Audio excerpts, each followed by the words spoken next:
Okay, so basically आज हमें बात करना है जूल्स इफेक्ट पे, ज़्यादा डिस्कशन हमें करना है।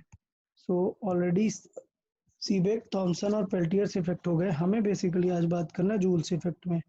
सो जूल्स इफेक्ट की बात कर लेते हैं। जूल्स इफेक्ट और जूल्स हीटिंग भी बोलते हैं, तो टेंशन नहीं लेना, उसी को सेम जूल्स हीटिंग भी बोलते हैं। ओके, तो समझना है यार कि जूल्स इफेक्ट ये कब अप्लीकेबल है और कैसे काम करने वाला है।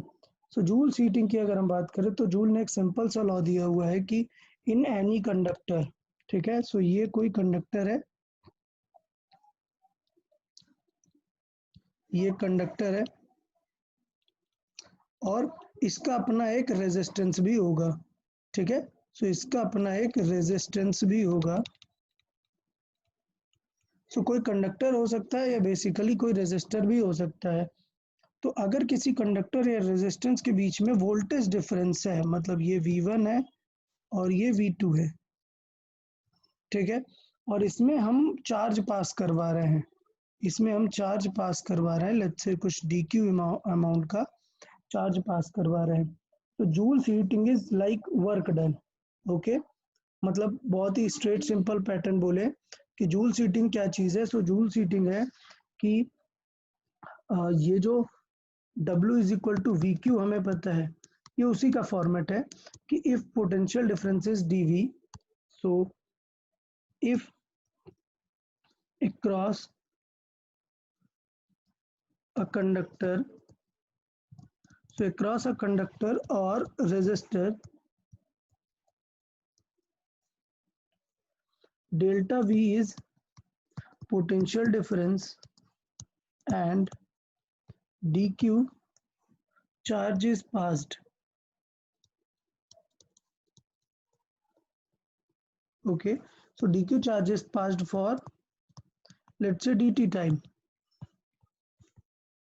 then what will be, तो हमें पता है कि W इज इक्वल टू क्या होता है, Q इंटू वी टाइप का, ठीक है।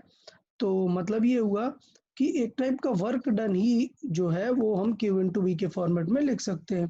सो बेसिकली अगर हम बात करें डेल्टा वी की जगह हम V लिख देते हैं, let's say if across V is the potential difference, where V means V1 minus V2. So where I can write V is nothing but V1 minus V2. This is our potential difference between these 2 points. So I'll say that work done is equal to V into dq. So Q into V वाला formula भी use कर सकते हैं। तो अगर हम बात करें कि कभी dq नहीं दिया होता, करंट दी होती है, सो हमें पता है कि I इज इक्वल टू होता है dq बाई dt। सो वहां से हम dq को लिख सकते हैं, dq को लिख सकते हैं I into D T. So basically dw बन जाता है V into I into D T, और dw बाई डी टी ये बन जाता है हमारा V इंटू आई। अच्छा, work done upon time, work done upon time ही होता है actually power, and that power is in terms of heat.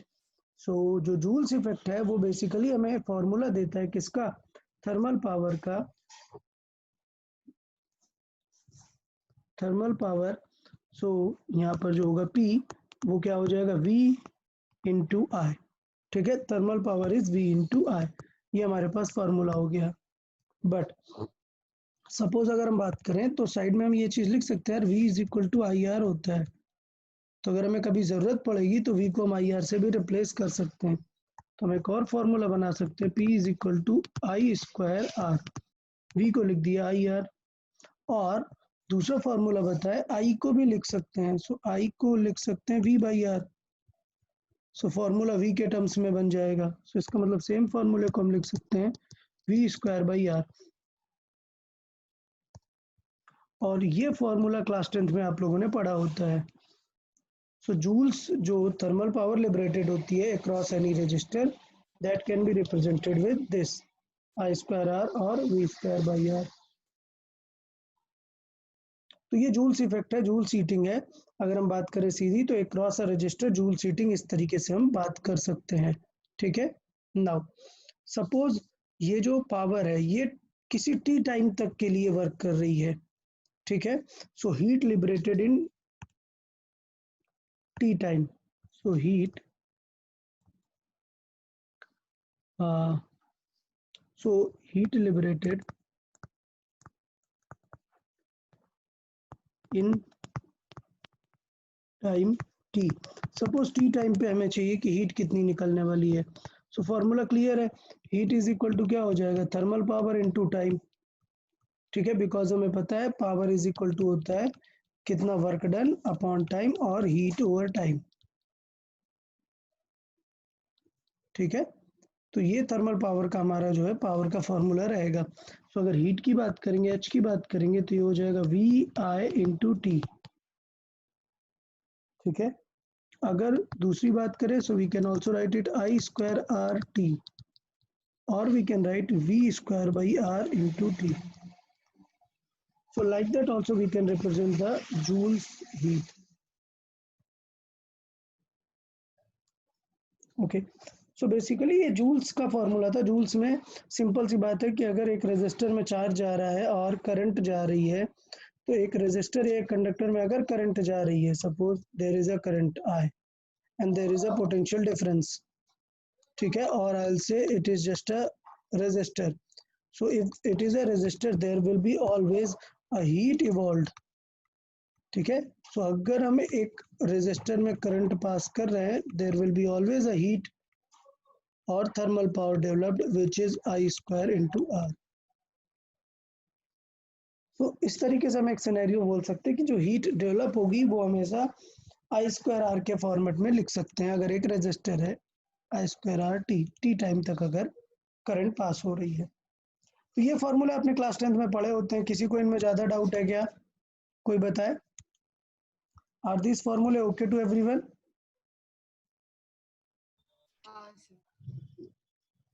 हाँ सर. Okay, ठीक है, तो ये फॉर्मूले में कुछ खास बचा नहीं है. हम बात कर लेते हैं थोड़ा सा जूल और पेल्टियर में डिफरेंस की, कि एक्चुअली में फिर क्या डिफरेंस आने वाला है जूल और पेल्टियर में. अगर हम देखें तो लेट्स से हम पेल्टियर्स इफेक्ट की बात करें और जूल्स इफेक्ट की बात करें.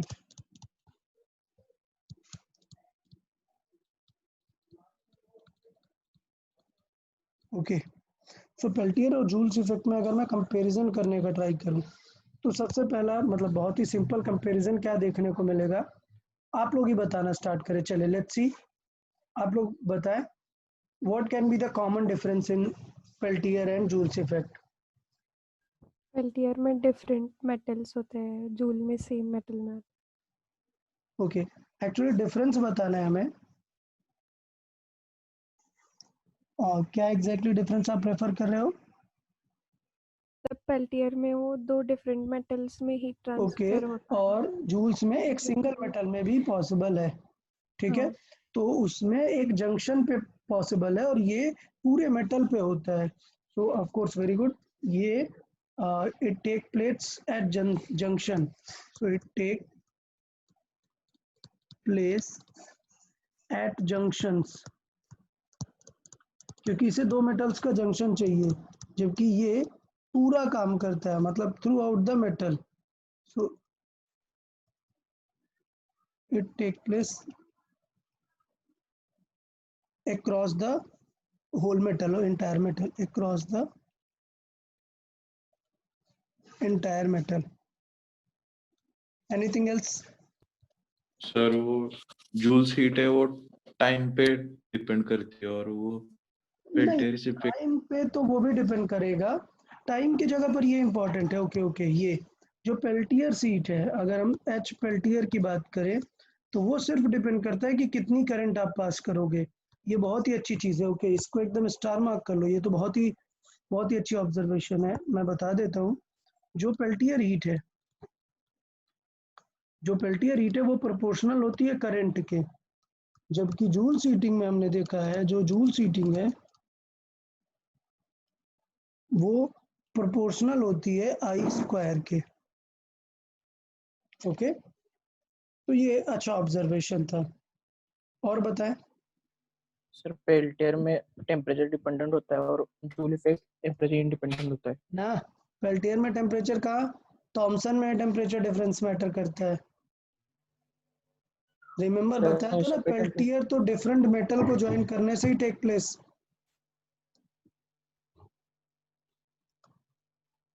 हाँ, ये बोल सकते हैं कि पेल्टियर में दोनों पॉसिबिलिटी है, कूलिंग एंड हीटिंग। ठीक है, सो पेल्टियर की एक खास बात है, इट मे बी बोथ। कुछ जंक्शन में कूलिंग भी होती है और कुछ जंक्शन में हीटिंग भी होती है।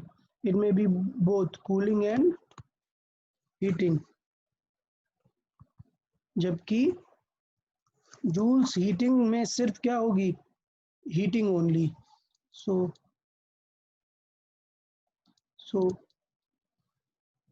It always source heating. और कुछ बताए? अच्छा, प्रोसेस का याद है, अगर हम इसमें रिवर्स कर देते हैं करंट तब भी कोई फर्क नहीं पड़ता है, मतलब जंक्शन स्विच हो जाते हैं, याद है?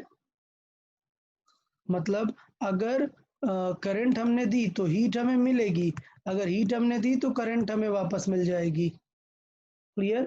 तो इसलिए पेल्टियर इफेक्ट को बोलते हैं कि it is a reversible effect. तो ये भी एक इंपॉर्टेंट डिफरेंस है, it is a reversible effect, while joules heating reversible नहीं है। क्यों? क्योंकि एक बार हीट लॉस हो गई तो वो रिटर्न नहीं आ सकती है कुछ करके, जबकि पेल्टियर में क्या है कि आप कूल और हॉट कर देंगे तो सीबेक इफेक्ट के थ्रू वापस से करंट आपको मिल जाती है। It is irreversible.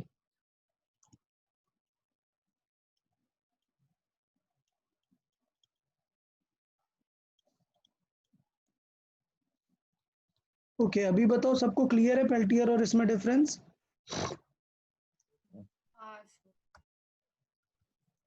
किसी को कुछ डाउट? जूल्स और पेल्टियर में जूल्स हीटिंग के सारे फॉर्मूले याद हुए और ये डिफरेंस, किसी को इनमें कुछ डाउट हो तो बताओ यार। पक्का सबके लिए ओके है? ओके, हाँ चले तो बात कर लेते हैं पावर के बारे में, और सारी चीज़ें बात कर लेते हैं। लेट्स से एक एग्जांपल वाइज देख के, एक बैटरी से power, so input and output from a battery, और I'll say input and output power.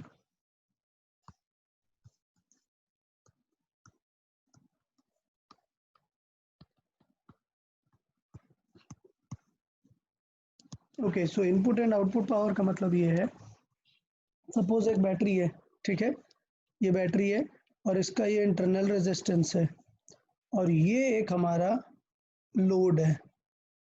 सो कितना हमें उसमें इनपुट लगाना पड़ेगा, कितना क्या चीज़ें होंगी, आर जो है वो हमारा लोड है। लोड मतलब समझते हैं, कुछ भी हो सकता है कि इलेक्ट्रिकल अप्लायंस हो सकता है। ये रेजिस्टर है, ये हमारी पूरी बैटरी है, इंटरनल रेजिस्टेंस को मिला के जो बैटरी बनती है। ओके, एक ईएमएफ की बैटरी है जो आर लोड से कनेक्टेड है। तो इसमें हमें बात करनी होती है कि हमें अगर इस बैटरी को चार्ज करना है तो हमें कितना इनपुट देना पड़ेगा और बैटरी से कितना आउटपुट आता है। तो इस तरीके से हम चीज़ों को थोड़ा सा डिस्कस कर सकते हैं। सो अगर हम बात करें कि let's say input power P है, तो वो तो हम निकाल सकते हैं यार, वो हो जाएगी आई square are.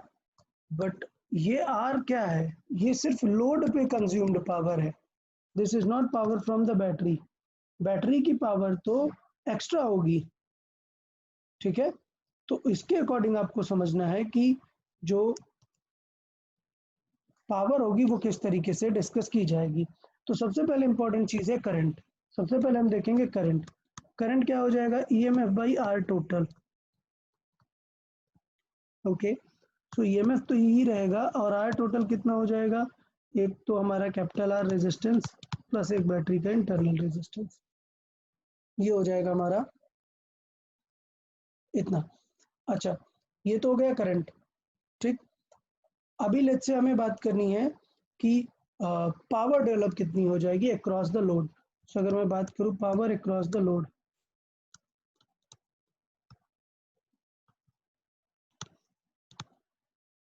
Okay, so power across the load हो जाएगा P is equal to I square R. देखो मैंने ये स्मॉल आर नहीं लिया, सिर्फ कैपिटल आर लिया क्योंकि हम power across the load discuss करना चाहते हैं। So P is equal to कितनी हो जाएगी, आई की वैल्यू हो जाएगी E by R plus R का स्क्वायर इंटू आर। ओके, इसका मतलब देखो यार, पावर एक फंक्शन है, पावर एक फंक्शन चल रहा है कि आप आर किस तरह का चूज करेंगे उसके अकॉर्डिंग पावर कैसी रहेगी। मतलब ये आर कैसा होगा वो डिसाइड करेगा कि पावर कितनी होगी। तो एक्चुअली ये इनपुट आउटपुट पावर नहीं है, ये मैक्सिमम पावर के बारे में हम डिस्कस करना चाहते हैं, मैक्सिमम आउटपुट।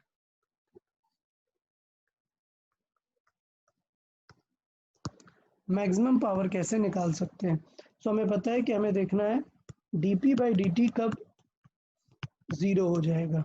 ओके, सो हम लिख सकते हैं for max power, for p max. ठीक है, p मैक्स के लिए क्या करना पड़ेगा, dp बाई dr को जीरो के इक्वेट करना पड़ेगा। ठीक, तो पहले dp बाई dr फाइंड करेंगे इसमें। तो dp बाई dr को जीरो करने के पहले इसे फाइंड कर लेते हैं। देखिए इसका डिफरेंशिएट करें dp बाई dr का, तो इसका पूरा डिफरेंशिएट कर सकते हैं। देखें ये ई स्क्वायर अलग हो जाएगा और यहाँ पर बचेगा आर प्लस आर का स्क्वायर और इनटू ये एक आर रहेगा। ठीक है, चाहिए तो इस आर को सॉल्व कर सकते हैं, तो इस आर को नीचे डिवाइड में लेके आ जाते हैं। सॉरी अभी D P by D are नहीं हुआ, पहले पी को थोड़ा सा अरेंज कर लेते हैं, पी को अरेंज कर लेते हैं मैं D P by D R find करने के लिए। तो ये हो जाएगा E square by R plus R का स्क्वायर और ये जो इंटू वाला आ रहा है ये डिवाइड पे आर आ जाएगा। ठीक है, बट मुझे अगर इसे साथ में लिखना है तो देखें क्या लिखेंगे, इसे लिखेंगे साथ में आर स्क्वायर का डिवाइड करेंगे एक्चुअली। सो ये हो जाएगा आर प्लस आर, अंदर लेके जाएंगे तो आर स्क्वायर जाना चाहिए। ठीक है, sorry square root of R जाएगा। सो बेसिकली आर स्क्वायर हम ब्रेक कर देते हैं, ये नहीं अभी भी इस तरीके से नहीं हो पाएगा डिफरेंशिएशन इसका। हमें फिर न्यूमरेटर डिनोमिनेटर वाला रूल अप्लाई करना पड़ेगा, वही बेटर रहेगा हमारे लिए। तो इस तरीके से बिकॉज अंदर रूट आर जाएगा तो ये बेटर नहीं रहेगा, तो इट्स बेटर कि हम न्यूमरेटर डिनोमिनेटर वाला रूल अप्लाई कर लें। ओके, सो dp बाई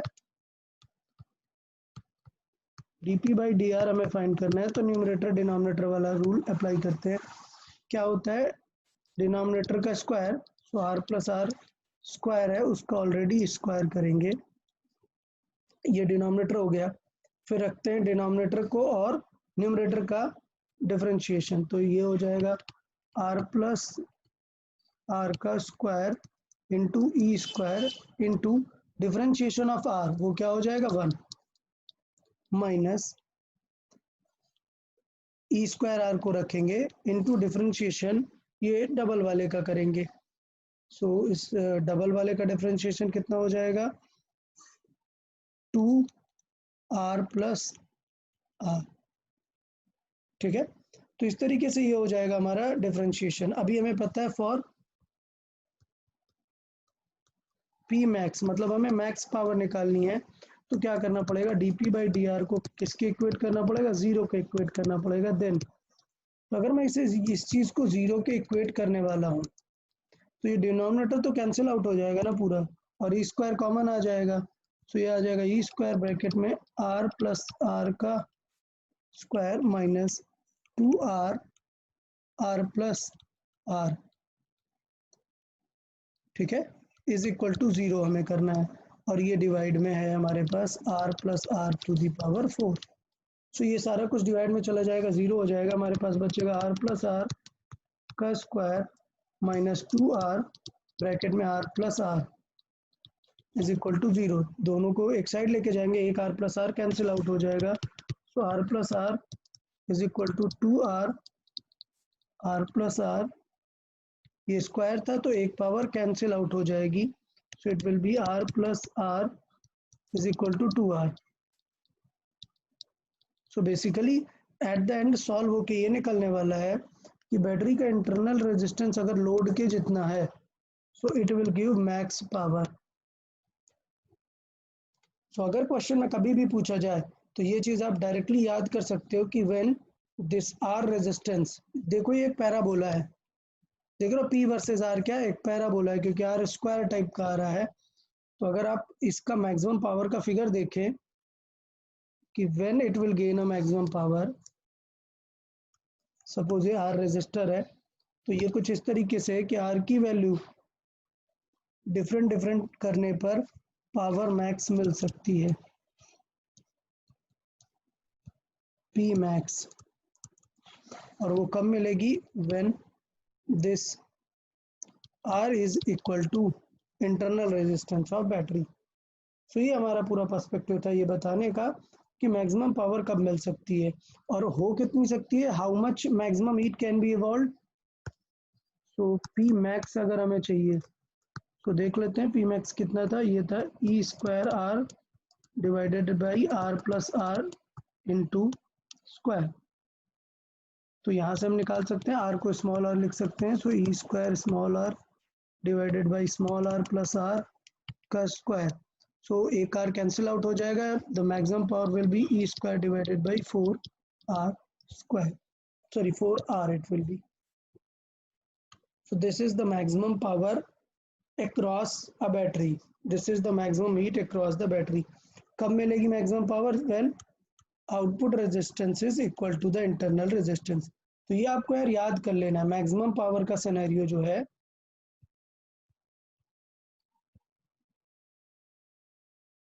ये आप लोग को याद करके रख लेना है, कब मैक्सिमम पावर लगेगी। क्लियर है सब लोग, मैक्सिमम पावर सॉल्व हाँ करने किसी को कोई डाउट, याद कर सकते हैं, डायरेक्टली याद रहना चाहिए कि maximum power is at R is equal to R। Okay, तो अब बात करते हैं जो जूल हीटिंग है उसका इलेक्ट्रिकल अप्लायंस में क्या यूज है, और उसमें कुछ टर्म्स की बात हम करते हैं, रेटेड वैल्यू, डिफरेंट वैल्यूज, उनके बारे में थोड़ा सा डिस्कस कर लेते हैं। ओके, तो हम बात कर लेते हैं इलेक्ट्रिकल अप्लायंस की रेटिंग के बारे में, ठीक है।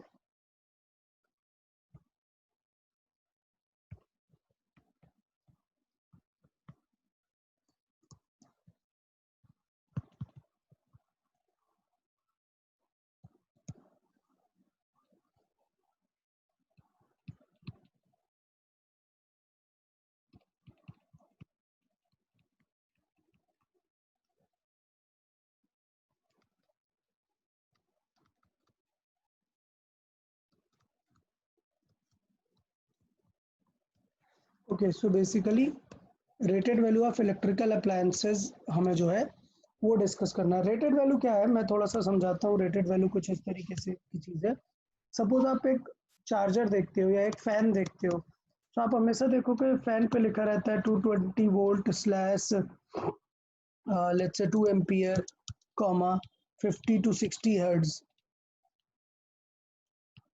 ठीक है। तो ये 50 to 60 हर्ट्ज जो है ये तो बताता है एसी करंट की फ्रिक्वेंसी, एसी करंट की फ्रिक्वेंसी जो हमारे घर पे आ रही होती है। तो हमें इसमें अभी डिस्कस नहीं करना क्योंकि हम डीसी डिस्कस करने वाले हैं, तो हम सिर्फ इस पे फोकस करेंगे 220 वोल्ट और 2 एम्पियर करंट। तो ये सारी चीज़ें इनको हम बोलते हैं रेटेड वैल्यू, ठीक है। और डिज़ाइन पैरामीटर की, जब फैन डिज़ाइन किया तो ये वैल्यू हमने डिस्कस की। तो कुछ इस तरीके से आपको देखने को मिलेगा। हम बात करते हैं जो रेटेड वैल्यूज होंगी वो कुछ ऐसे दिखेंगी।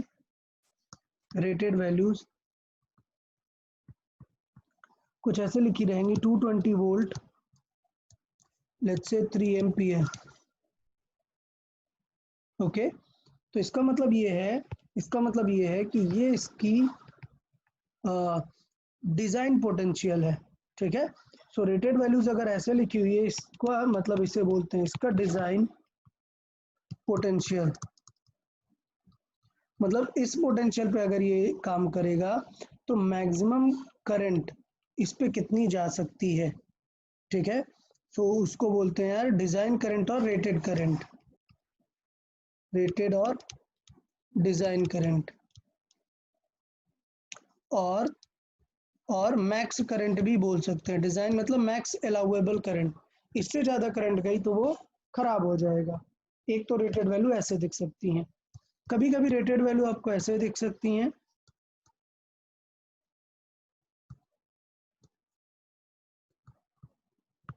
कभी कभी रेटेड वैल्यूज आपको ऐसे भी दिख सकती है, लाइक 220 वोल्ट। ये ज़्यादा दिखता है, जो मैं यहाँ पे सेकंड लिख रहा हूँ, ये आपको बहुत ज़्यादा दिखने को मिलेगा, 220 वोल्ट स्लैश 50 वैट।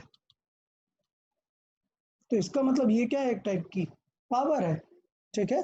सो ये एक टाइप का क्या है, पावर है। तो ये तो हमारा ओके है। ये क्या है, अपना डिज़ाइन पोटेंशियल। तो ये अपना डिज़ाइन पोटेंशियल, बट ये हमारा है रेटेड पावर या फिर डिज़ाइन पावर हम बोल सकते हैं। सो इसे हम बोल सकते हैं डिज़ाइन और रेटेड पावर,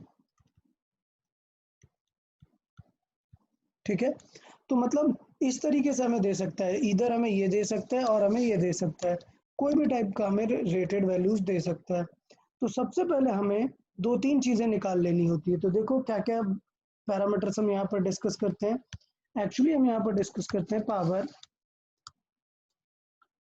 देन यहाँ पे हम क्या क्या डिस्कस करेंगे, देखिए power, then potential, then resistance and then current. So basically rated और डिजाइन वैल्यूज में हम ये चार पैरामीटर देखते हैं।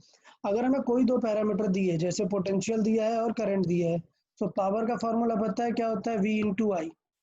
सो इन दोनों का मल्टीप्लाई करके हम पावर निकाल सकते हैं, फिर हम रेजिस्टेंस भी निकाल सकते हैं। सो सारा कुछ फॉर्मूले बेस्ड पे काम चलेगा। तो अगर आपको करंट निकालनी है या कुछ भी निकालना है, हम जस्ट फॉर्मूले से यूज कर सकते हैं। तो ये जो रेटेड वैल्यू, ये बहुत कम दी जाती है, ज़्यादातर ये रेटेड वैल्यू दी जाती है। तो मैं इस रेटेड वैल्यू को सॉल्व करके आपको सिखाने का ट्राई करता हूँ। जैसे रेटेड वैल्यू ऑफ रेजिस्टेंस चाहिए, तो उसे हम बोल सकते हैं design resistance.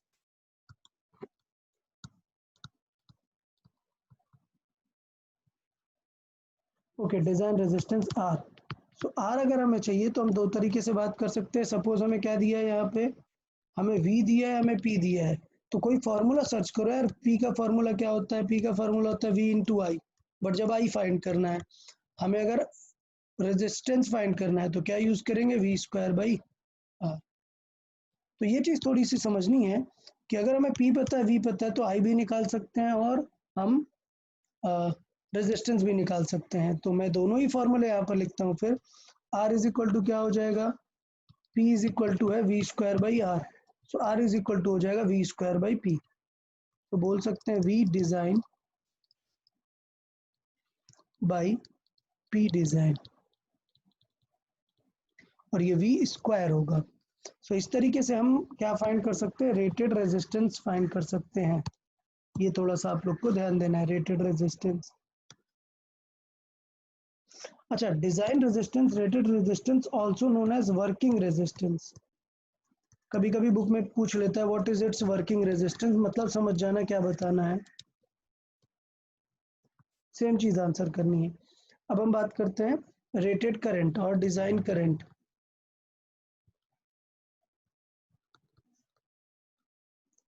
Rated current, so current यार डायरेक्टली निकाल सकते हैं। अभी जस्ट मैंने बताया I इज इक्वल टू क्या हो जाएगा, I is equal to, so P is equal to होता है VI। So I is equal to हो जाएगा P बाई V।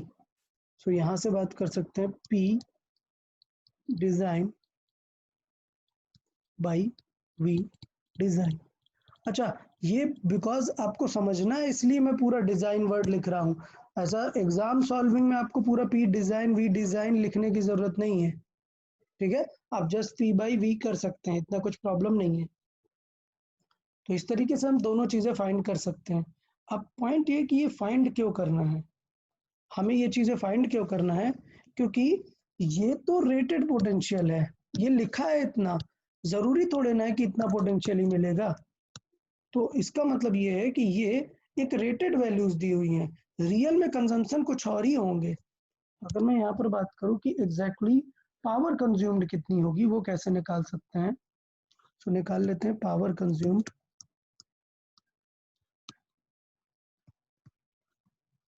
सो जो पावर कंज्यूम्ड है वो डिपेंड करेगा कि आपने कनेक्ट किससे किया हुआ है। मतलब एक 220 वोल्ट का बल्ब है, लेट्स से हमने एक फैन या बल्ब लिया है और आपने उसे 200 वोल्ट से कनेक्ट किया, तो थोड़े ना पूरी फुल पावर कैच करेगा, तो फिर हमें निकालना पड़ेगा कि कितनी पावर लेने वाला है। तो अगर हम बात करें कि पावर जो है तो वो डिपेंड करेगा सप्लाई पे। सो अगर हम बात करें यहाँ पर पावर कंज्यूम्ड की P कंज्यूम्ड, तो वो किस पे डिपेंड करेगा, वो डिपेंड करेगा V स्क्वायर बाई R पे। बट R कौन सा, डिजाइन, डिजाइन R क्या है, और ये V जो होगा ये सप्लाई होगा कि किससे हमने कनेक्ट किया हुआ है, हमने सप्लाई क्या दी हुई है, इस पॉइंट पे मैटर करेगा। सो V स्क्वायर बाई R तो होगा, बट ये V जो होगा वो सप्लाई वोल्टेज होगा, वो बताएगा हमें कि कितनी पावर कंज्यूम्ड होने वाली है। सो सबसे पहले हमें ये R डिजाइन लिखना है। अच्छा, अब अगर मैं बात करूं यार, R डिजाइन जो था वो खुद किस पे डिपेंड करता था, पावर के अपोजिट है, देखो पावर के इनवर्स में है। सो इसका मतलब मैं यहाँ पे साइड पे लिख सकता हूँ ये चीज, because R design is inversely proportional to 1 upon design power. Okay, so अगर ये opposite to the design power है तो इसका मतलब ये है कि जो पावर कंज्यूम्ड होगा वो किस पे डिपेंड करेगा। सो इसका मतलब पावर कंज्यूम डिपेंड करेगा कि किस टाइप का डिजाइन है हमारा, ठीक है। तो वो हम उस फॉर्मेट में वहां पर यूज कर सकते हैं। तो डिफरेंट डिफरेंट केसेस में डिफरेंट पावर कंज्यूम्ड हमारे पास रहने वाली है। तो पहले मैं थोड़ा सा एक बार आपको समझा देता हूँ कि ये रेटेड वैल्यू है, इस टाइप की रेटेड वैल्यू हो सकती है। रेटेड वैल्यू से आपको क्या निकालना होता है, रेटेड या डिजाइन रेजिस्टेंस निकालना होता है, डिजाइन करंट निकालना होता है। अगर करंट इस डिजाइन करंट से ज्यादा हो गई तो मतलब वो जो इलेक्ट्रिकल अप्लायंस है वो क्या हो जाएगा, खराब हो जाएगा, ठीक है। So if a current is greater than design current, तो मतलब वो ऑब्जेक्ट क्या होगा, इलेक्ट्रिकल अप्लायंस खराब हो जाएगा। बट अगर मैं बात करूं क्या, वी सप्लाई अगर उसके रेटेड से ज्यादा होगा तो वो खराब होगा क्या, नहीं, ठीक है। तो मैं पहले एक चीज सबको क्लियर कर देना चाहता हूँ, अगर किसी पे लिखा हुआ है 220 वोल्ट किसी बल्ब पे और उसे मैं 300 वोल्ट से कनेक्ट करूं तो बताओ वो फेल हो जाएगा क्या, नहीं, नहीं। फेल वोल्टेज से नहीं देखते, किससे देखते हैं, करंट से देखते हैं। तो मैं यहाँ पर लिखूंगा, यहाँ पर ये चीज ऐड करता हूँ, if I is greater than I design, so then what will happen, so if I is greater than I design, then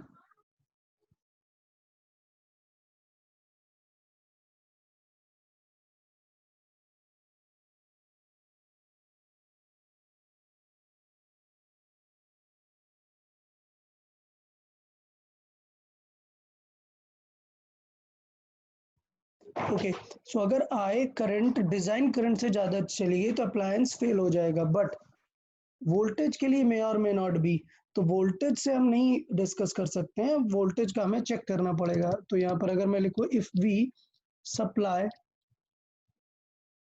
is greater than we design, then it may or may not fail, it may or may not fail। तो मतलब अगर आप पूछे कि यार ये instrument fail हो जाएगा या फ्यूज हो जाएगा या नहीं, तो वो किस बात पे डिपेंड करता है, वो करंट पे डिपेंड करता है। ये सब लोग को थोड़ा सा ध्यान देना है कि वो किस बात पे डिपेंड करता है, करंट पे डिपेंड करता है कि कितनी करंट वहां पर यूज हो रही है, ठीक है। तो थोड़ा सा एग्जांपल वाइज चीजों को समझने का ट्राई करते हैं कि लेट्स से कुछ इलेक्ट्रिकल अप्लायंस है, लेट्स से बल्ब है और उसे हम सीरीज में और पैरेलल में कनेक्ट करके ट्राई करते हैं कुछ चीजें डिस्कस करने का, ठीक है। सो मैं बात कर लेता हूँ, let's say example wise, let's say example wise point wise बात कर लेते हैं। 2 bulbs in series, suppose 2 bulbs हैं वो सीरीज में कनेक्ट किए हुए हैं, मतलब वहां पर क्या क्या सिचुएशन होने वाली है हमें वो डिस्कस करना है। दैट मीन्स सपोज ये एक बैटरी है, ये V वोल्ट का पोटेंशियल दे रहा है और यहाँ पर 2 बल्ब कनेक्टेड हैं, सो लेट्स से यहाँ पर दो बल्ब हैं which are connected in series, ठीक है।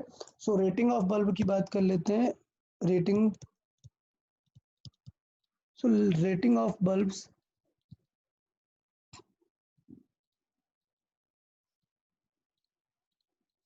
तो नंबर 1 जो B1 है उसकी रेटिंग लेट्स से कुछ दी हुई है आपको, मतलब लेट्स से वोल्टेज वाइज भी ले सकते हैं या फिर हम सेपरेट ले सकते हैं।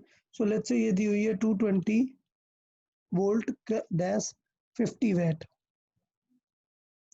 B2 जो दिया है वो सेम है 220 वोल्ट स्लैश 80 वैट। दो डिफरेंट पावर के हमारे पास बल्ब है, ठीक है। अभी बताना है कि क्या सिनेरियो यहाँ पर हो रहा होगा, दोनों डिफरेंट पावर होने की वजह से क्या क्या सिचुएशन होगी। तो लेट्स से ये B1 नंबर का बल्ब है और ये B2 नंबर का बल्ब है और ये कुछ सप्लाई वोल्टेज है, ठीक है। तो सबसे पहला काम हमें क्या करना होता है, तुरंत चल के देखें। हमें कंज्यूम पावर निकालने के लिए हमें देखना होगा रेजिस्टेंस उसका कैसा है, ठीक है। तो हमें सबसे पहले देखना होगा रेजिस्टेंस उसका कैसा होगा। रेजिस्टेंस कैसे निकाल सकते हैं, फॉर्मूले वाइज। तो मैं पहले बोल रहा हूँ कि कोई भी क्वेश्चन करने के लिए हमें ये फॉर्मूले सारे पता होने चाहिए, that P is equal to VI, P is equal to V square by R, P is equal to I square into R। ये सारे फॉर्मूले हमें पता होने चाहिए। तो अगर मैं बात कर रहा हूँ R निकालना, तो क्या हो जाएगा V स्क्वायर बाई P। सो इसका मतलब अगर हम निकालें कि R1 कितना हो जाएगा, सो R1 हो जाएगा 220 का square divided by P, that is 50, ठीक है। R2 कितना हो जाएगा, ये हो जाएगा 220 का स्क्वायर डिवाइडेड बाई 80, ठीक है। सो बेसिकली मैं अगर साइड में यहाँ पे लिखूँ तो मैं ये लिखना चाहता हूँ that R design is proportional to 1 by P design. Design power का अपोजिट है। ये दोनों के R1 R2 आ गए, डन। अच्छा, अब ये दोनों बल्ब सीरीज में हैं, तो बताओ V दोनों में सेम रहेगा या करंट दोनों में सेम रहेगी? करंट करंट सेम रहेगी। तो बेटा P का formula V square by R use करना चाहिए या I स्क्वायर R यूज करना चाहिए? I square R. I square R। तो यही मैं यहाँ पे बताना चाह रहा हूँ कि ये नहीं यूज कर सकते हैं। यूज करना बेस्ट क्या होगा, ये वाला, because in series I is same. So current जो दोनों में जाने वाली है वो सेम होने वाली है, तो इसलिए मैंने V स्क्वायर बाई R नहीं यूज किया हुआ है। सो बेसिकली अगर हम बात करें कि दोनों में करंट तो सेम जाने वाली है, ठीक है। तो करंट कैसे निकाल सकते हैं, अगर मैं I की बात करूं, I, सो I कितना हो जाएगा, I हो जाएगा EMF divided by R1 plus R2। Clear, ये हम करंट निकाल सकते हैं। बट लेट्स से हमें सिर्फ कंपेयर करना था, तो अगर हमें कंपेयर करना था तो इन सीरीज करंट सेम होती है, तो मैं ये बोल सकता हूँ कि इन सीरीज ये करंट मैं निकाल नहीं रहा हूँ, पहले मैं इससे डायरेक्ट लिख लेता हूँ, in series power is proportional to R। So in series power is proportional to R। In series power consumed, ये जो C है ये क्या है, कंज्यूम्ड पावर है कि कितनी पावर यूज करेंगे, वो प्रोपोर्शनल टू R होती है। और R प्रोपोर्शनल टू डिजाइन है, मतलब R proportional to 1 power design है। इसका मतलब ये है कि कौन सबसे ज्यादा पावर कंज्यूम करेगा, जिसका पावर कम है वो ज्यादा पावर कंज्यूम करेगा, ठीक है। तो इसका मतलब ये है कि in series 50 watt will consume more power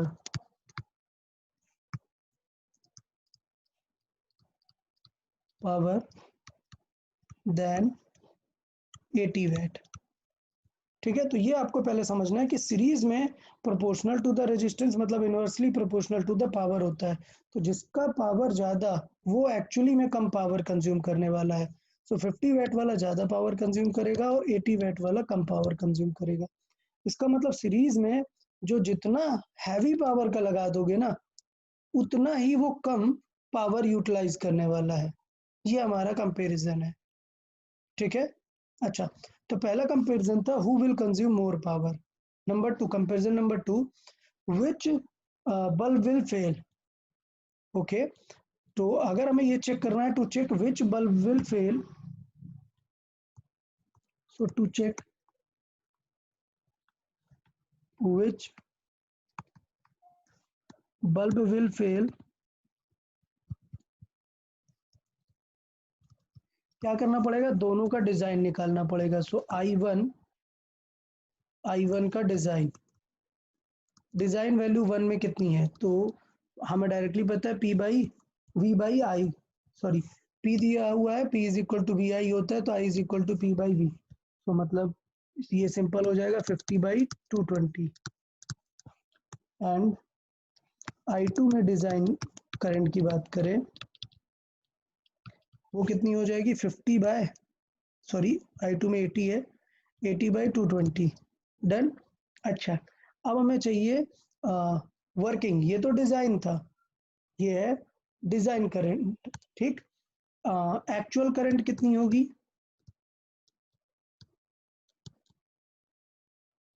actual current, so actual current हमें पता है I इज इक्वल टू क्या हो जाएगी, V divided by R1 plus R2। Clear. So हमने कितने वोल्ट के सोर्स से कनेक्ट किया था, हमने कहीं पे बताया क्या, नहीं। सो लेट से हमने कनेक्ट किया है इसे 400 वोल्ट से, ठीक है। तो हमने इसे 400 वोल्ट से कनेक्ट किया हुआ है, तो ये वैल्यू क्या आ जाएगी, 400 divided by R1 plus R2, देखो कितना है 220 का स्क्वायर बाई 50, सो 220 का स्क्वायर बाई 50 प्लस 220 का स्क्वायर बाई 80, ठीक है। अभी देखो मैं टेक्निकलिटी में नहीं जा रहा हूँ, मैंने वैल्यू रैंडम ली है, तो मैं सॉल्व करने पे नहीं जा रहा हूँ कि इसे सॉल्व करके क्या आंसर आने वाला है, बट आपको समझना है। सोचो ये आंसर आ जाए कुछ 0.3, ठीक है, ये आ जाए 0.3, तो इसका मतलब ये है कि एक्चुअल करंट कितनी है 0.3, बट अगर मैं इसे सॉल्व करूं नियरली, तो ये वैल्यू आ जाएगी 4 से ज़्यादा है, मतलब ये आ जाएगी नियरली 0.25, ठीक है। और ये 3 से थोड़ा सा कम है, मतलब ये वैल्यू आ जाएगी 3 से थोड़ा सा ज़्यादा, सो 0.35 आ गई, ठीक। तो इससे ये पता चल रहा है कि जो एक्चुअल करंट है वो 3 फ्लो हो रही है, बट पहले वाले में कितनी करंट जा सकती है 0.25, एक्चुअली मान लो 22, सो 0.25 करंट जा पा रही है 22, और इसमें 0.35, इसका मतलब कौन फ्यूज हो जाएगा, फर्स्ट वन विल फ्यूज, ठीक है। ये अभी सबको समझ आया कि नहीं। लेट्स से मैंने रैंडम वैल्यूज ले ली हैं, आई का आंसर आया 0.3, जबकि पहला बल्ब की जो करंट है वो 0.22 है, दूसरे बल्ब में पॉसिबल करंट है मैक्सिमम करंट 0.35, तो which bulb will sustain, this bulb will sustain, first will get fuse. क्या ये समझ आया सबको। हाँ सर एक डाउट है, हाँ पूछो। सर फ्यूज होता है मतलब क्या होता है, एक मिनट। अरे मतलब किसी भी इलेक्ट्रिकल अप्लायंस में वायर्स यूज होती हैं, ठीक है। अगर हमने एक्सेसिव हीट दे दी तो वो वायर ब्रेक हो जाती है, मेल्ट हो जाती है बेसिकली, ठीक है।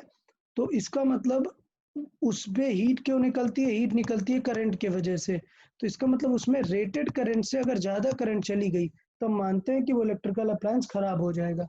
मतलब जैसे आपका एक चार्जर और उसमें लिखा हुआ है 5 एम्पियर, तो इसका मतलब 5 एम्पियर से ज़्यादा की करंट दे दोगे तो वो खराब हो जाएगा।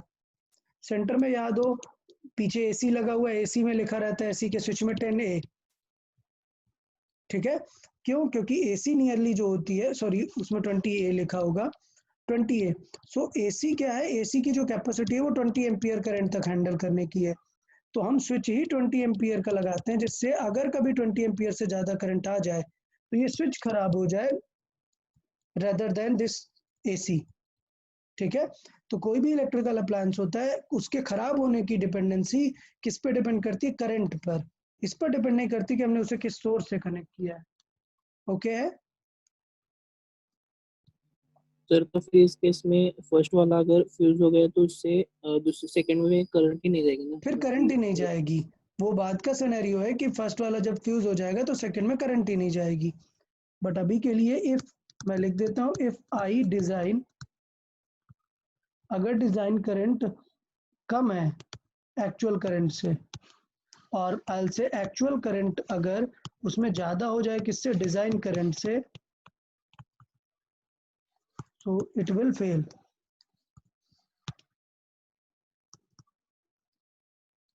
Appliance will fail.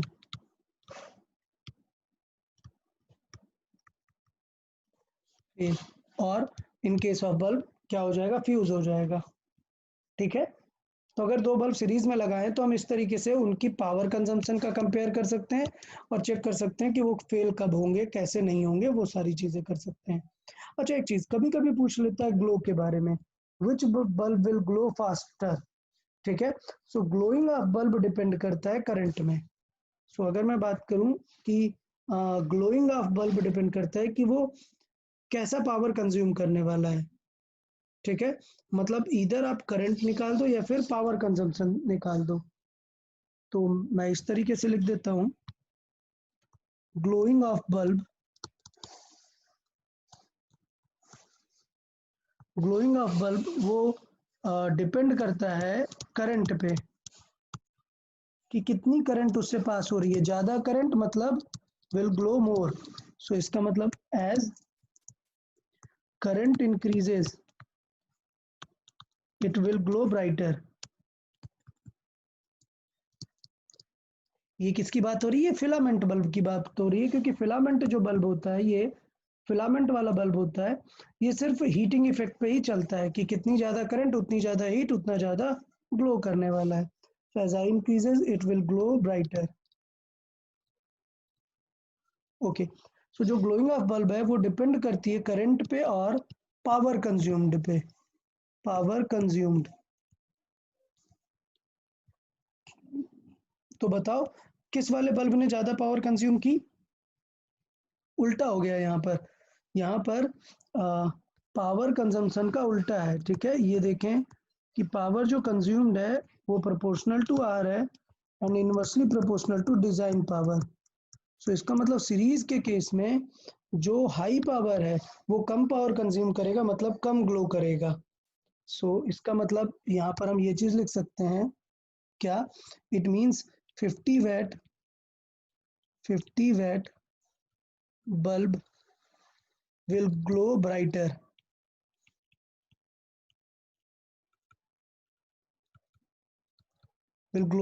than 80 watt। Clear, क्यों, क्योंकि सीरीज में तो उल्टा होता है पावर कंजम्पशन। ठीक है, तो मुझे लगता है ये टू बल्ब्स इन सीरीज के लिए सारे लोग समझ में आ गया होगा कि क्या क्या चीजें हमें निकालनी होती हैं। मैं एक बार पैरेलल के बारे में भी लिख लेता हूँ, सॉल्व कर लेता हूँ। So let's say two bulbs in parallel,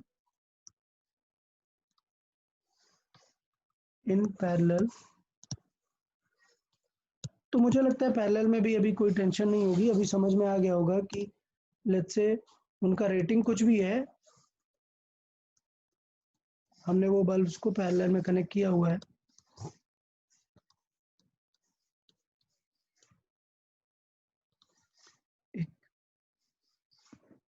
V supply voltage के थ्रू ये बल्ब B1 B2 को कनेक्ट किया हुआ है। सेम एग्जांपल ले लेते हैं, सेम एग्जांपल रेटेड वैल्यूज की बात करें।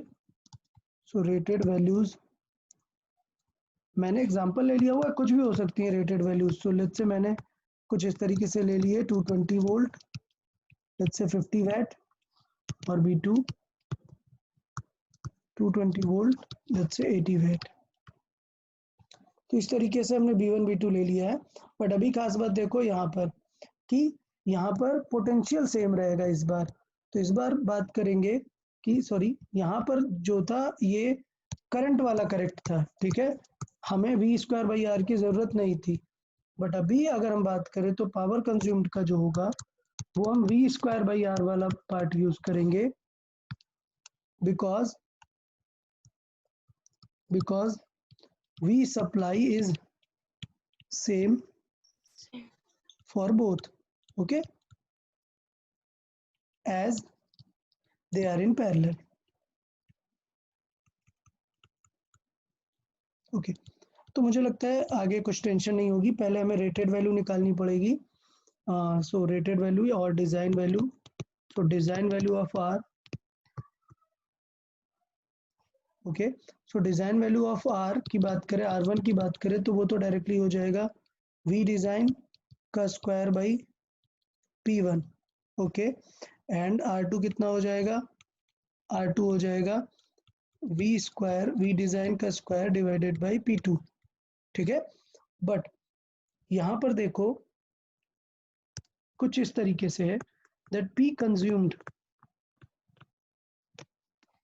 वो प्रोपोर्शनल है V supply divided by R, मतलब 1 बाई R के, ठीक।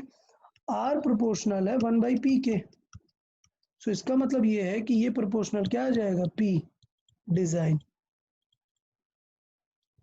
तो इसका मतलब ये हो गया कि पैरेलल में जिसका पावर ज्यादा वो ज्यादा कंज्यूम करेगा।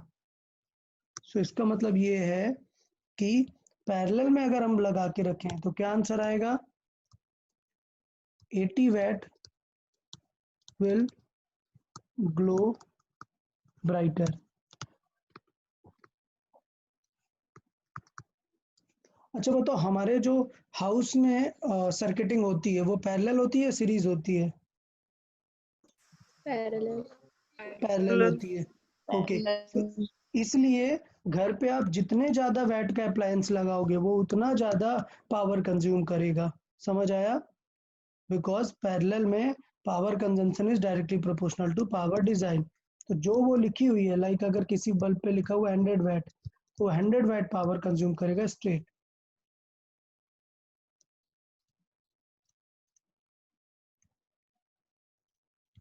तो ये सबको समझ में आया? अच्छा, दूसरा अभी हमें चेक करना है कि विच बल्ब विल फेल, ठीक है। विच बल्ब विल फेल, तो बल्ब के लिए हमें क्या देखना पड़ता है, करंट ही देखना पड़ता है, करंट से ही हम सारी चीजें डिस्कस करेंगे, ठीक। तो हमें देखना पड़ेगा कि दोनों बल्ब में करंट कितनी जा रही है। सो खास बात देखो, दोनों बल्ब में वोल्टेज क्या है ये, तो दोनों की करंट निकाल सकते हैं। So to check which bulb will fuse, so to check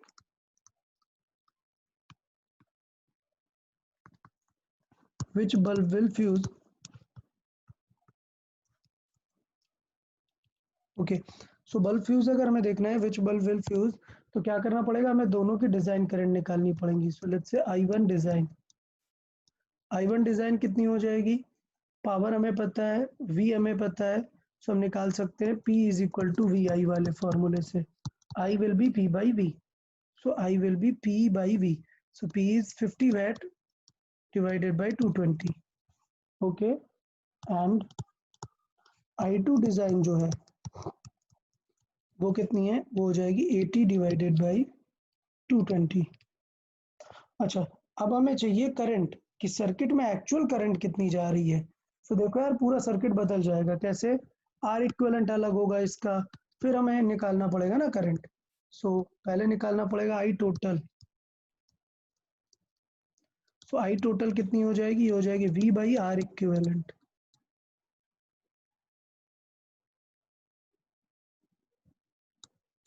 ठीक है। तो V by R equivalent done. तो इस तरीके से हम निकाल सकते हैं V by R1 R2 upon R1 plus R2, ठीक है। इस तरीके से आई टोटल निकाल सकते हैं। बट क्या हमें आई टोटल चाहिए, नहीं, हमें आई टोटल नहीं चाहिए थी, आई टोटल की कोई रिक्वायरमेंट नहीं है। हमें क्या चेक करनी थी, current in both the bulbs, current in both the bulbs. तो बोथ द बल्ब में ये जो सप्लाई वोल्टेज है ना, तो मैं अगर बात करूं I1 की, I1 कैसे निकाल सकते हैं, तो I1 हो जाएगा VS बाई R1, बहुत ही सिंपल। तो सप्लाई वोल्टेज लेस से कितना था, 400 अपॉन R1 कितना था, 220 का square divided by 50,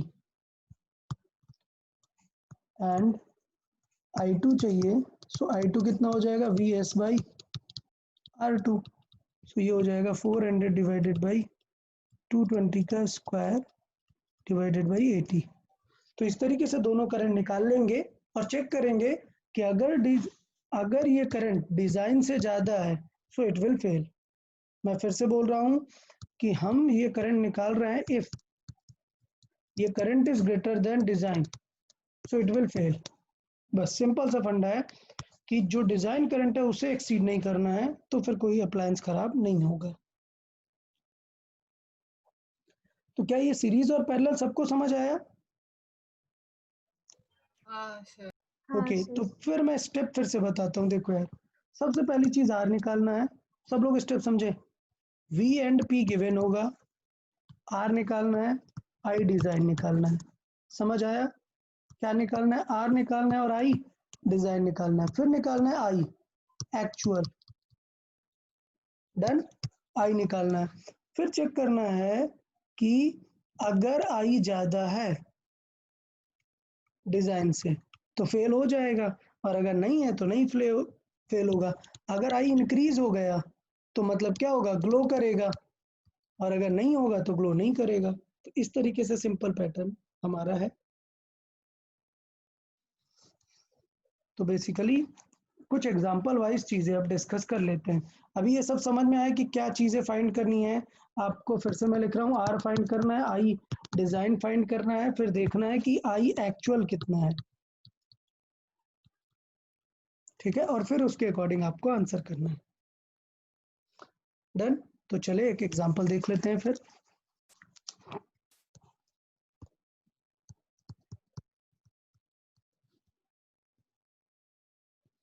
okay, example है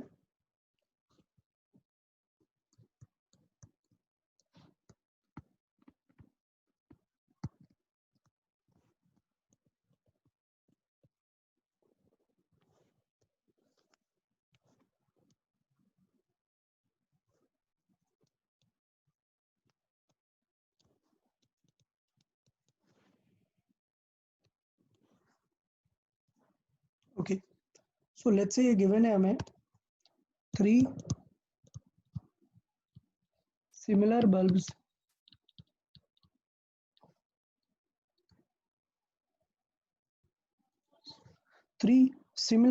ओके। ये ABC तीनों सिमिलर बल्ब्स हैं। 3 similar bulbs are in series. Find the changes in their find the changes in their brightness when key K is closed। सो आपको ये बताना है कि लेट्स से ये 3 बल्ब है, और जब हम की के क्लोज कर देते हैं तो क्या होगा। सो पहले तो बल्ब का रेटिंग समझ लेना है यार। बल्ब दिया हुआ है, so bulb let's say rated है कुछ इस तरीके से। क्या जैसे 220 वोल्ट होता है ना, 220 वोल्ट 50 वैट, तो इस तरीके से बल्ब रेटेड है, कुछ इस तरीके से रेटेड है। P by P sorry V P से इतने वोल्ट इतने पावर से रेटेड है। तो क्या सिचुएशन होने वाली है? एक्चुअली ये V डिफरेंट है, ये V सप्लाई वोल्टेज है। ट्राई करें, देखें क्या फर्क पड़ने वाला है। सबसे पहले आपको इनिशियल और फाइनल कंडीशन में करंट्स देखनी है बस।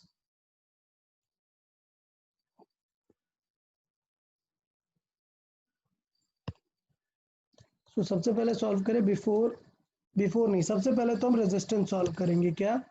Design resistance. So design resistance, देखो तीनों सेम है। So R is equal to क्या हो जाएगा? P इज इक्वल टू, याद करो, V square by R। So R is equal to हो जाएगा V स्क्वायर बाई P।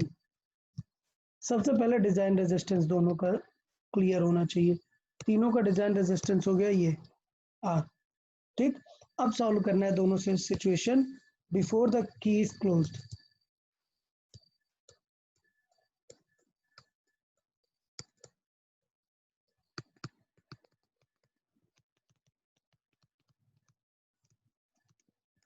देखें, अगर की के क्लोज नहीं किया है, सो इसका मतलब क्वेश्चन आपको क्या दिख रहा है? क्वेश्चन तो ये दिख रहा है ना कि एक बैटरी है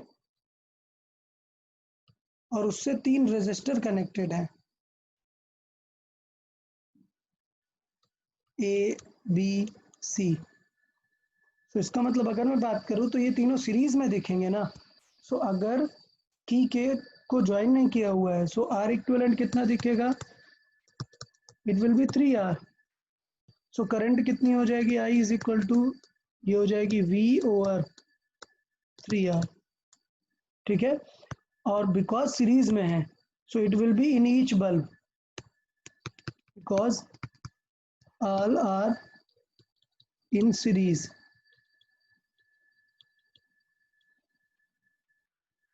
So current in each bulb,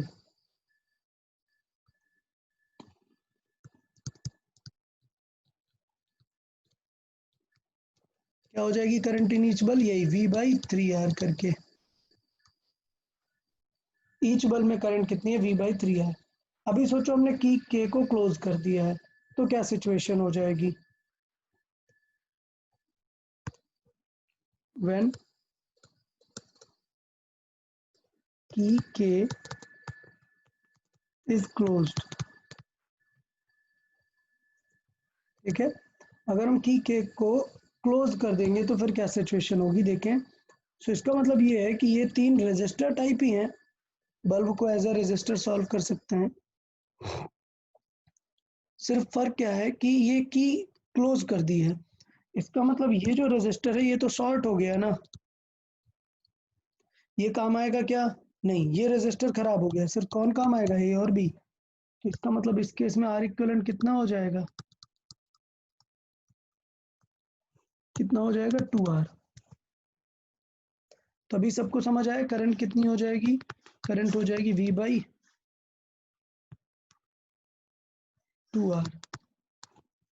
ठीक है। और किन में, दोनों रेजिस्टर में। तो ये बताओ करंट बढ़ गई है या कम हो गई है, बढ़ गई है। बढ़ गई है, ठीक है। सो इसका मतलब ये है कि करंट इंक्रीज हो गई, इसका मतलब दोनों बल्ब क्या करेंगे, ब्राइटर ग्लो करेंगे। सो यहाँ पे मैं फाइनल कंक्लूजन लिखता हूँ, तो क्या लिखेंगे, current in A and B has increased, ठीक। So current in A and B has increased, इसका मतलब both will glow brighter, so both will glow brighter.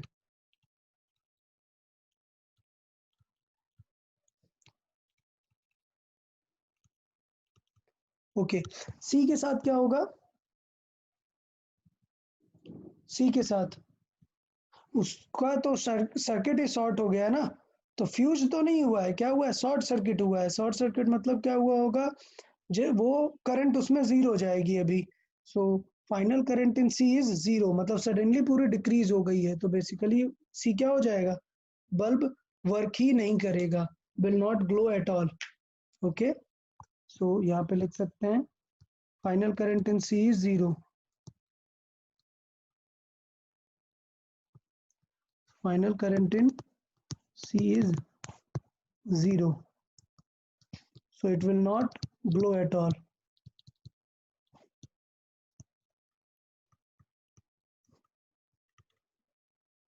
Okay, तो बताओ यार, इस क्वेश्चन में किसी को कुछ डाउट है, पहले पहले बात करते हैं इस क्वेश्चन में। बताओ यार, सबको समझ आया कि एक्चुअली करना क्या है, पूरा जो मेन किस्सा है, मेन थॉट है, वो पूरा आई को लेके है।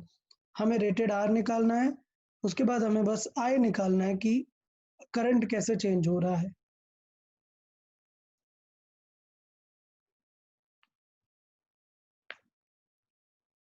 क्लियर है सबको, हाँ सर। हाँ सर। ओके। हाँ सर। एक और एग्जांपल देखते हैं, और ये आप लोग को पूरा ट्राई करना है। तो ये एग्जांपल ऑलमोस्ट मैंने ही सॉल्व कर दिया है, just to give an you an idea. अब नेक्स्ट वाला एग्जांपल में आप लोग को सॉल्व करना है, ठीक है। तो सॉल्व करें और उसके बाद मैं फिर कुछ लोगों से आंसर्स पूछ लेता हूँ प्रॉपरली कि कैसे सॉल्व किया, क्या इम्पैक्ट होने वाला है। So let's see.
So fuse का मतलब पहले समझ जाए। फ्यूज का मतलब क्या है? अगर सी फ्यूज हो जाएगा तो क्या होगा? सी में से करंट पास होगी या नहीं, बताएं। नहीं। नहीं पास होगी।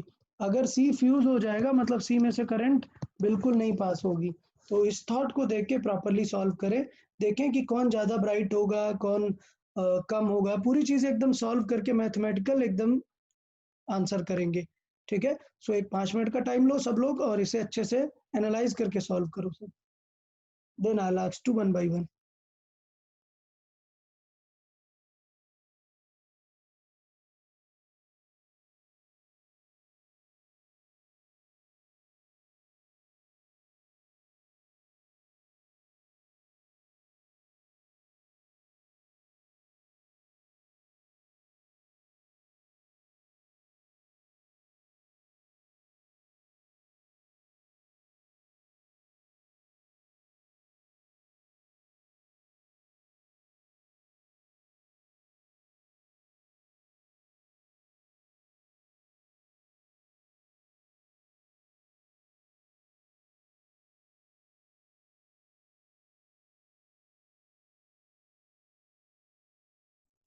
सर पावर के रेटिंग्स वोल्ट और पावर में दिए। वोल्ट और पावर में ही कंसिडर कर ले, कुछ भी फर्क नहीं पड़ेगा। तीनों सिमिलर है मतलब तीनों का डिजाइन रेजिस्टेंस आर ही होगा ना। हाँ सर।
ओके, तो डिस्कस कर लेते। किसी ने आंसर निकाला? हाँ सर। हाँ सर। बताओ कौन ब्राइट होगा, ग्लो होगा या नहीं, कुछ क्या चेंजेस हैं? सर लेस ग्लो करेंगे हाँ हाँ सर। के सर, बाद। Light dim. दोनों में? यार तुम लोग सही से अभी कर नहीं रहे हो यार। चलो ठीक है, मैं सॉल्व करता हूँ। देखें यार, आप लोगों ने बिल्कुल अभी अच्छे से किया नहीं है। सो इनिशियली क्या हो रहा है वहाँ वो देखें। तो इनिशियली इट इज लाइक कि कुछ ऐसा क्वेश्चन बन रहा है। समझ आया? तो इसका मतलब आर इक्विवेलेंट कितना हो जाएगा? आर इक्विवेलेंट हो जाएगा R plus R by two. सबको समझ आया? ये दोनों आर पैरेलल में होंगे, आंसर आएगा आर बाई टू और फिर आर के साथ सीरीज, तो ये हो गया 3r/2। सो ये हो गया R equivalent. So total current कितनी हो जाएगी? Current, so I will be V by 3r/2। ठीक है, इसका मतलब हो जाएगा 2/3 वी बाई आर। ये जो करंट है ये करंट है, ये वाली करंट मतलब ए वाली वायर में कितनी करंट जाने वाली है। उसके बाद करंट स्प्लिट होगी ना। सो अगर मैं प्रॉपरली लिखूं कि इनिशियली क्या होगा, सो इनिशियली आई ए, जो ए में करंट जा रही है that is 2/3 V by R, done. And I B और आई सी जो होगी, बी और सी में जो करंट जाएगी वो क्या होगी, वो हाफ हाफ हो जाएगी इनकी, मतलब कितनी हो जाएगी 1/3 वी बाई आर। इतना सबको समझ में आया, तीनों की करंट सबको समझ आया? हाँ ओके हाँ देखें हाँ फिर। Sir. Okay, when C gets fused, तो अगर सी फ्यूज हो गया है तो इसका मतलब सिर्फ अब कौन से दो बचे हैं, ए और बी ही बचे, सी तो बचा ही नहीं है। तो इसका मतलब ये आर, तो इसका मतलब आर इक्विवेलेंट क्या हो जाएगा, वो 2R हो जाएगा। और करंट की बात करें तो वो आई टोटल कितनी हो जाएगी, ये हो जाएगी V by 2R। So V by 2R मतलब 0.5 V बाई आर होने वाली है, ठीक। और यही दोनों में जाने वाली है, मतलब I A is equal to I B होने वाला है, और दोनों की करंट कितनी हो जाएगी 0.5 V बाई आर। जबकि अगर हम ऊपर देखें तो ये 2/3 जो है 2/3 V बाई आर, इसको अगर हम सॉल्व करें 2/3 V बाई आर को, तो ये हो जाता है एक्चुअल में 0.66, ठीक है, V बाई आर। तो ये चीज थोड़ा सा ध्यान देना। और 1/3 मतलब कितना हो जाएगा 0.33 V बाई आर। तो देखो अब क्या हुआ है, ए की करंट कम हो गई है बट बी की करंट बढ़ गई है। तो इस तरीके से थोड़ा सा अच्छे से एनालाइज करना चाहिए यार।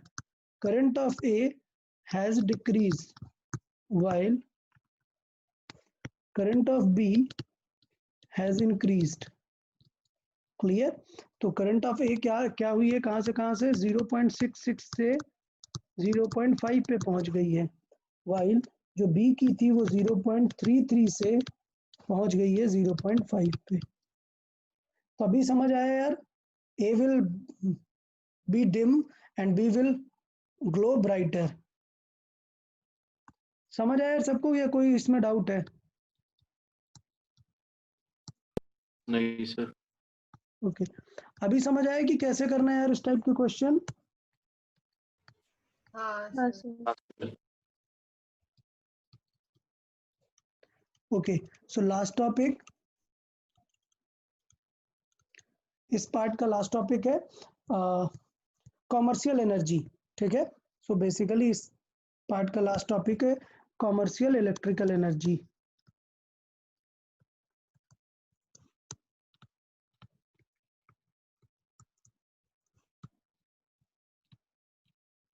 ओके इसमें एक चीज थोड़ा सा ध्यान देना है, मैंने इस टाइप के क्वेश्चन के न्यूमेरिकल वैल्यू नहीं करा है कि P गिवन है V square by R, R find करो, ये वाले नहीं कराए हुए हैं, ठीक है।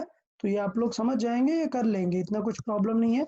मैंने सिर्फ थॉट वाले क्वेश्चन कराए हैं जो थोड़ा सा करने में आपको प्रॉब्लम रहेगा, ठीक है। अच्छा तो अभी हम बात करते हैं, हमें इलेक्ट्रिकल एनर्जी की बात करनी है, वो भी कॉमर्शियल इलेक्ट्रिकल एनर्जी। मतलब क्या है कि अगर हम बात करें पावर की, सो पावर एक्चुअली में होता है एनर्जी ओवर टाइम।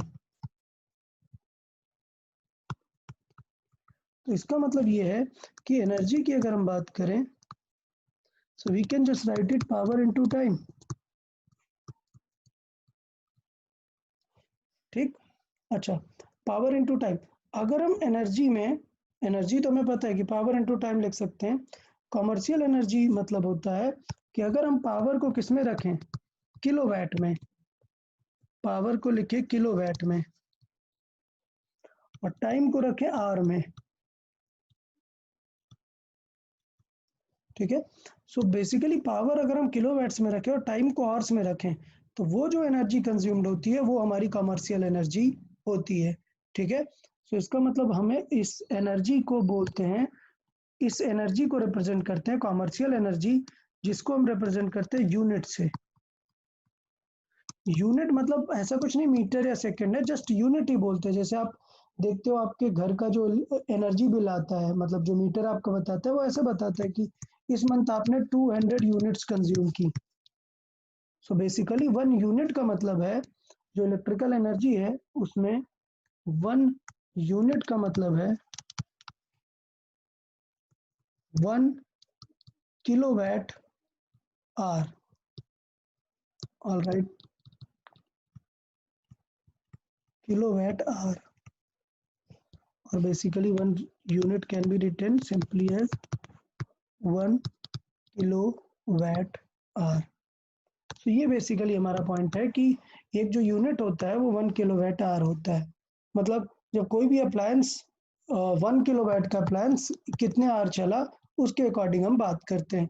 फिर कई बार आता है कि अगर ये कॉमर्शियल है तो बिलिंग भी होगी। तो जो बिलिंग होती है वो कुछ प्राइसेस आपको दिए होते हैं। सपोज प्राइस है, प्राइस कुछ इस तरीके से दिया जाता है like let's say 6 rupees per unit. ठीक है, तो इस तरीके से आपको प्राइस दे दिया और आप उसके अकॉर्डिंग हम निकाल सकते हैं कि कितना एनर्जी कंज्यूम हुआ और कितना उसका जो है फर्क आने वाला है, कॉस्ट आने वाला है। ठीक है, सो इस तरीके से हम निकाल सकते हैं कि टोटल कॉस्ट कैसे निकालेंगे, यूनिट इनटू दैट प्राइस। तो एग्जांपल वाइज इसे सॉल्व करते हैं तो ज़्यादा बेटर रहेगा इसे समझना। लेट्स से अगर मैं बोलूँ calculate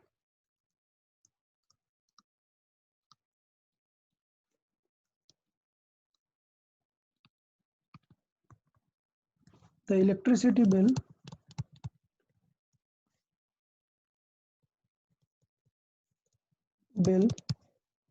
for July month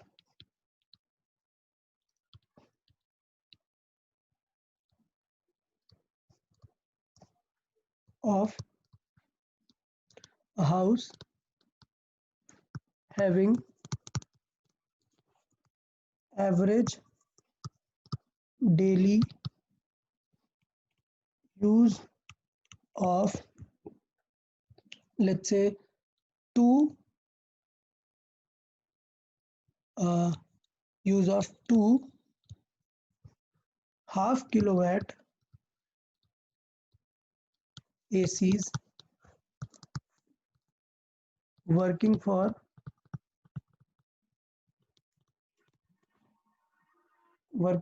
10 hours.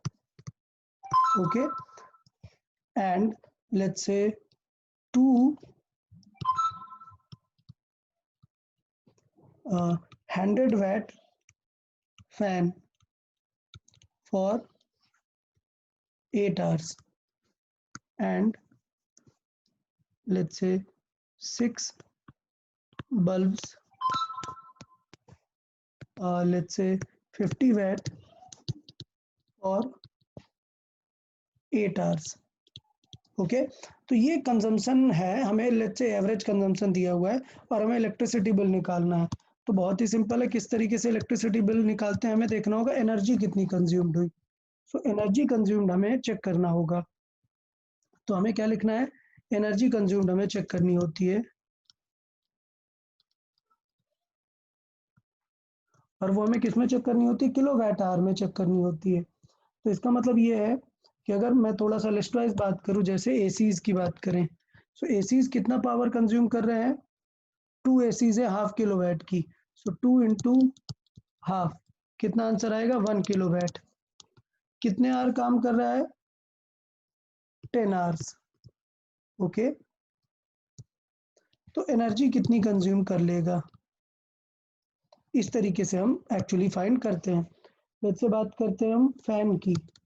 So fan हमें किलोवाट में रखना है। सो किलोवाट मतलब कितने फैन है, 2 फैन है 2, और जो उनका वैट है वो किलोवाट में लिखोगे तो आएगा 0.1। 0.1 मतलब 1 मतलब 0.2 किलोवाट। कितने टाइम तक, 8 आवर तक काम कर रहे हैं। लेट्स से बल्ब है 6 बल्ब्स है, सो 6 इंटू 0.05, सो ये आ गया 0.3 किलोवाट। कितने आवर्स काम कर रहा है, 8 आवर्स। सो अब एनर्जी कंजम्पशन देख लो सारे, उसका कितना हो जाएगा, 1 into 10 10, 8 into 2 1.6, 8 into 3 2.4, so total कितना हुआ कंजम्पशन, 14। सो 14 किलोवाट आवर, ये हमारा एनर्जी कंजम्पशन हो गया। कितने का, सिंगल डे का, 1 डे का ये हमारा पार्ट हुआ। तो अगर हम बात करें कि डेली बिल कितना होगा, तो डेली बिल जो होगा वो होगा हमारा 14 यूनिट्स अच्छा लेट से प्राइस दिया नहीं है तो मैं प्राइस मान लेता हूँ, प्राइस जो है वो है 5 रुपीज पर यूनिट, ठीक है। So daily bill 14 units into 5 rupees per unit, so कितना आ गया 70 रुपीज डेली बिल है, ठीक है। जुलाई मंथ का अगर बिल चाहिए, सो जुलाई मंथ में गलती नहीं करना है, 31 डेज होते हैं, ठीक है। सो 31 into 70, so this much will be bill for July month, अगर इतना इतना चीजें एवरेज यूज हो रही हैं। तो मुझे लगता है इसमें कुछ ज्यादा किसी को टेंशन वाली बात नहीं है, सिर्फ क्या करना है किलोवाट में और टाइम को आवर में यूज करके हमें काम करना है। क्लियर? तो बताओ यार, इस पार्ट में किसी को कुछ डाउट हो तो।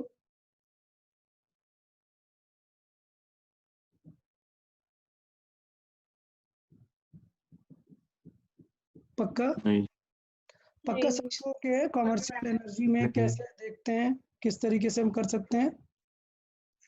हाँ ओके, तो यार हमारा जो ये पावर वाला पार्ट है वो यहाँ से कंप्लीट होता है, पावर और एनर्जी वाला, ठीक है, जिसमें हमने सारे टाइप के जूल सीटिंग वाले पावर वाले सारे पैटर्न देख लिए हैं कि कब रेटिंग करंट से ज़्यादा होना चाहिए कब नहीं। आज ही ये लेक्चर आप लोग रिवाइज कर लोगे तो काफ़ी हेल्पफुल रहेगा आपके लिए, ठीक है। अच्छा दूसरी एक और चीज़, सपोज जैसे मैंने बात की कि एच का फॉर्मूला था आई स्क्वायर आर टी, रिमेंबर। सोचो आई अगर एक फंक्शन ऑफ टाइम दे दे तब हीट कैसे निकालेंगे? कोई बताए? आई अगर इंटीग्रेट फंक्शन कर। इंटीग्रेट करेंगे मतलब आई को क्या लिखेंगे, I square R into D T. Clear? R का तो होगा नहीं, आई स्क्वायर डी टी। समझ आया क्या? टेंशन तो नहीं है इसमें, मतलब ये एग्जाम्पल कराने की तो जरूरत नहीं है ना, बुक में देख लेंगे, डीसी पांडे में हाँ सर। एग्जाम्पल दिया हुआ है। ओके, सो हाँ सर। अगर आई कुछ फंक्शन वगैरह दिया है तो इंटीग्रेट कर लेंगे, हमें पता है इनटू में होगा तो इंटीग्रेट करना है, डिवाइड में होगा तो डिफरेंशिएट करना होता है। चलो, तो मुझे लगता है आज के लिए जो हमने ये डिस्कस किया ये पार्ट काफी है। इसके बाद हम करंट का एक लास्ट सेगमेंट बात करेंगे जिसमें हम डिस्कस करेंगे इंस्ट्रूमेंट्स, ठीक है। सो नेक्स्ट टॉपिक हमारा रहेगा करंट्स में इंस्ट्रूमेंट्स। सो जो टेस्ट आने वाला है उसमें इंस्ट्रूमेंट्स नहीं आएगा, यहां तक में से क्वेश्चन पूछे जाएंगे। तो आज के लेक्चर में किसी को कुछ डाउट है तो बता दो यार, एनी डाउट? सारा कुछ समझ में आया आज?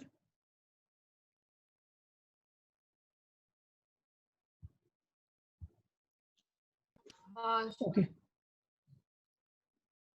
ओके सर एवरीवन देन, या प्रथमेश? सर नहीं, हाँ, आ गए हैं समझ में, ये सब बोल। ओके ओके, तो आपको बस अब क्या करना है, रिवाइज करना है और क्वेश्चन सॉल्व करना है, ठीक है। मैं शीट ग्रुप पे डाल दूंगा आज, तो उसमें से क्वेश्चन सॉल्व कर लेना है, कुछ डाउट रहे तो मुझे बताना। By the way DC Pandey आप सॉल्विंग स्टार्ट कर ही सकते हो, काफी लोगों ने सॉल्व कर लिए हैं तो बेटर ही है। सो पावर सिर्फ आपको इंस्ट्रूमेंट छोड़ना है, इंस्ट्रूमेंट मतलब आपको सिर्फ 3 क्वेश्चन छोड़ना है, पोटेंशियोमीटर, आपको सिर्फ 3 क्वेश्चन छोड़ना है, पोटेंशियोमीटर का क्वेश्चन, मीटर ब्रिज, इससे रिलेटेड जो क्वेश्चन है वो छोड़ के रखना है, बाकी सारे आपको कर लेना है। जो वोल्ट मीटर के सिंपल क्वेश्चन है, वोल्ट मीटर की रीडिंग एंड ऑल, वो कर लेना है, वो क्वेश्चन आ ही सकते हैं। Okay okay everyone then, good bye everyone then, bye bye Yes, sir. Bye bye bye. Bye, sir. Bye bye everyone.